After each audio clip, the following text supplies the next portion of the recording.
What's going on, everybody? It's your boy Kryptonian Saiyan here, bringing you guys another review for One Piece chapter 906. And you know, this was a chapter I didn't think I'd enjoy that much. I'm gonna keep it real with you. I didn't think I would enjoy it too much, but I actually like where Oda took this. You know, for a while, I'm like, yo, is this gonna be like the big wank fest where everyone's talking about, oh, yeah, no, I was saved by Luffy. No, I was saved by Luffy. And because I know people got into One Piece around Marineford and kind of blew up, because I remember, like, you know, every time for Neverworld or Sawyer or King of Lightning would like upload a review, like the One Piece fans were like, where's the One Piece review?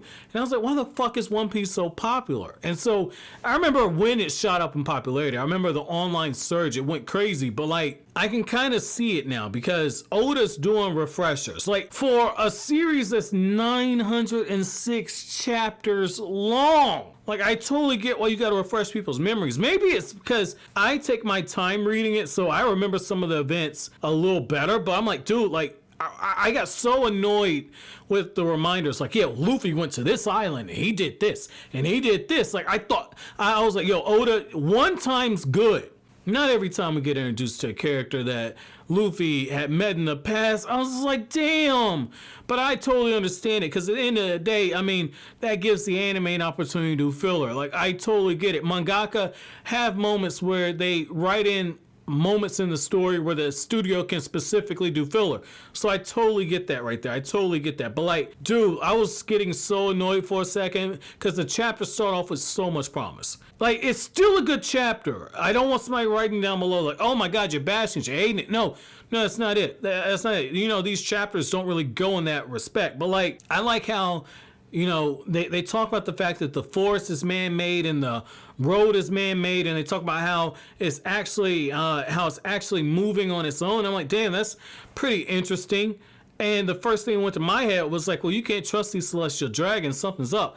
And sure enough, you get this moment where Fukaboshi's looking. He's like, hey, Shirahoshi, how about we step off this thing right here? And it's because I think that he sensed that there was slavery that was taking place, because underneath the actual road, you see how all these slaves are being basically whipped and forced to keep the road going at a particular speed. And you got one of the slaves with tears in his eyes. He's crying. He's saying, someone help me, or at the very least, kill me. And that is so heartbreaking right there, because that's somebody basically saying they'll choose death. They'll choose death over continuing to live as a slave. Like when you study African American history, when you study the slavery and everything that took place, and you read some like the journals of slaves that left the plantation and went to the north and learned how to read and write and everything, you see a similar thing right there. So that was so heartbreaking to kind of see that right there. But I also like how,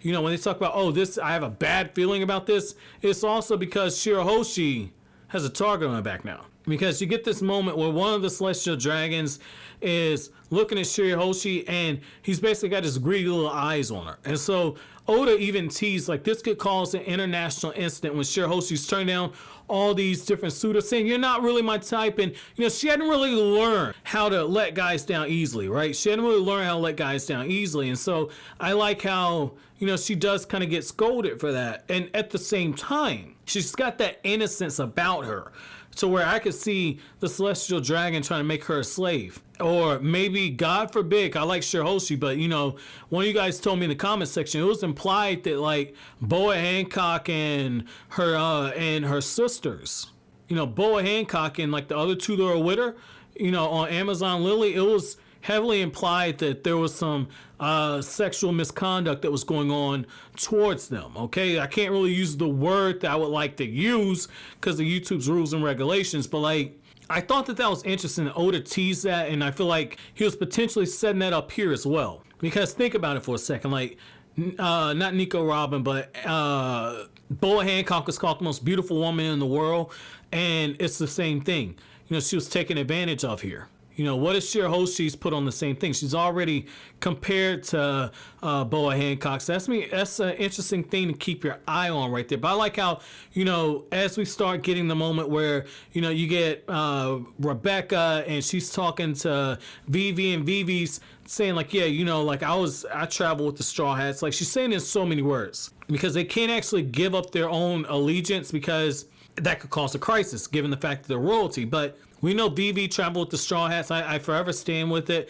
I really feel like Vivi should have joined the crew, but she's able to serve them better here. And she breaks it down for Rebecca. Like, look, like when I read that the Navy supposedly liberated Dressrosa, I understood that it was really Luffy and them. You know, they're not setting out to be heroes. They're setting out to be pirates. So they're setting out to be infamous. And so the Navy's never going to give them credit. The world government's never going to give them credit for the good acts that they do. And I like how you just get this moment where they kind of bond and they talk. And, you know, to see Vivi and Rebecca side by side like that, yo, Oda put it's like putting apple pie and peach cobbler right next to each other. You can't really choose. You can't really choose, man. You just want to gobble both of them up. Oh my lord. It ain't oh my lord. It's oh my lord. Oh my lord. Yeah, my load. Yo, man, I fucking love this shit, man. I fucking love this. And I like how, you know, Sai shows up and, you know, you got Sai and Leo kind of talking and they're like, what are you doing here? You're a pirate. So I like how it's really just like the Luffy fan club kind of gathering. I like how, you know, Dalton kind of brushes off Wapple's, you know, talking point where he says, like, the higher up you go in life, the dirtier your hands got to get. And I felt like Oda was just building towards that revelation at the end where Doflamingo and Impel Down was like, Magellan, what's the meaning of this?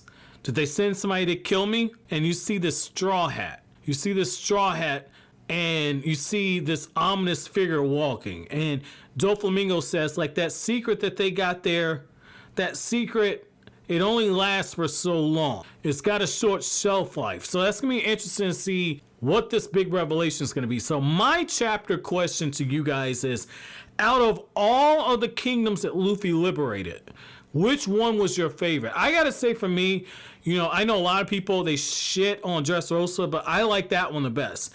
Before that, it was hands down Alabasta. But I gotta say, I like this one. I like what Luffy did in Dressrosa. I thought that was really good.